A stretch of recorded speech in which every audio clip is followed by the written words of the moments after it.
In a small village surrounded by dense woods, there stood an old, crumbling house that had been abandoned for many years.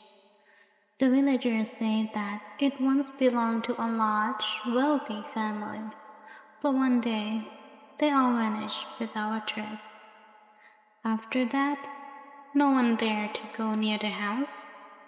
Rumor had it that on quiet nights, villagers passing would see shadows moving behind the windows or hearing voices whispering from inside.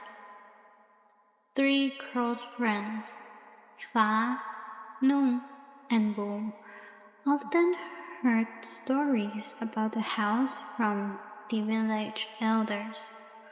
They grew up with a warning but felt strange curiosity, wanting to know if there was any truth to the ghostly tales. One night, they decided it was time to explore the abandoned house and uncover its secrets once and for all.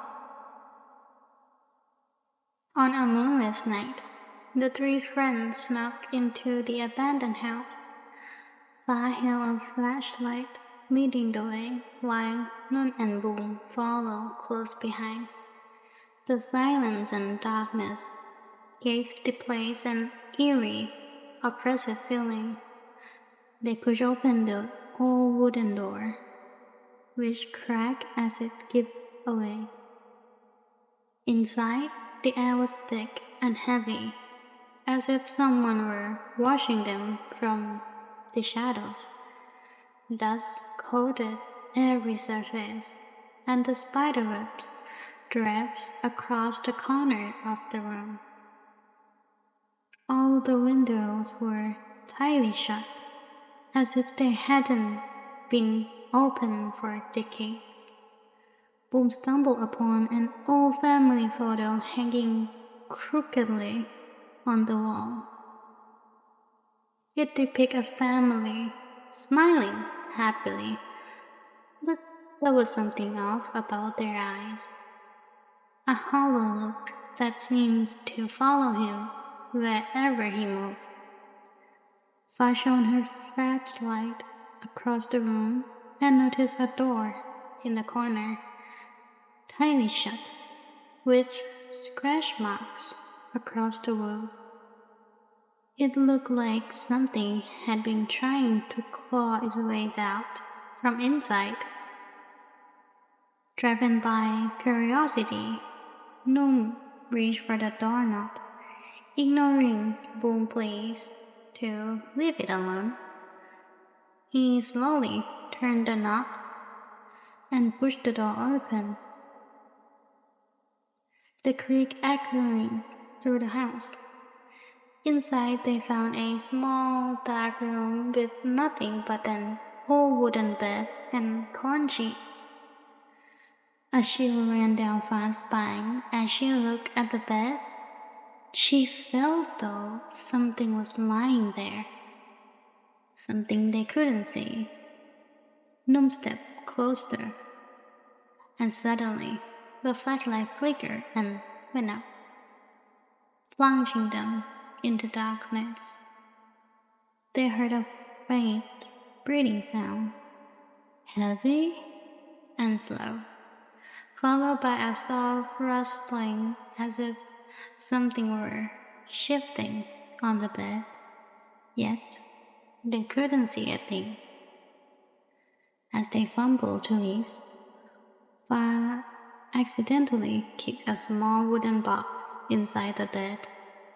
The box was ornately carved and covered in intricate tie patterns.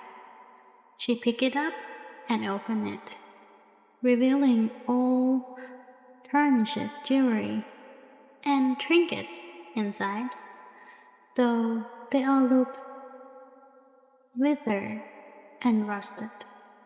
Just then, a faint laugh echoed from the back of the room. Fa quickly closed the box and turned to run, but as they looked toward the doorway, they saw a shadowy figure blocking their path. The figure had empty eyes and a face filled with rage, staring directly at them. Panic.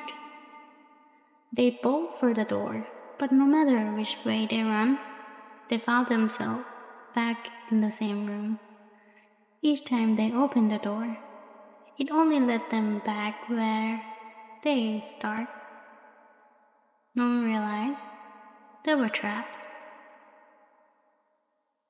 ensnared with the walls of the cursed house.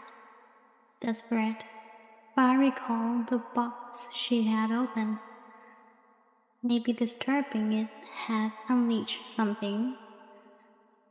So with trembling hands, she placed the box back in the center of the room and whispered, "We didn't mean to intrude.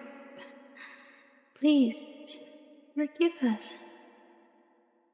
The house fell silent, and the suffocating darkness seems to lighten. The three friends suddenly found themselves standing outside of the house in the quiet, cold night air. Everything was still, as if nothing had ever happened. Relief, but shaken. They exchanged a glance silently, agreeing to never return to the old house. As they turned to leave, Fa felt a slight tug on her hand. She looked down and saw a faint trace of dirt on her palm. A dirt-covered handprint that hadn't been there moments before. Her heart quickly beat. But she didn't dare to tell others. The three walked away, but each felt the eerie sensation that they were being watched from the windows. Though they tried to put it out of their minds, each night afterward, Fa could still hear soft whispers in the silence, a faint echo of laughter from somewhere far away. No matter where she was, she couldn't shake the feeling that somehow the house was still with her. And from that night on, the villager passes by the old house. Some claim to see not one, but 4 shadows moving behind the windows.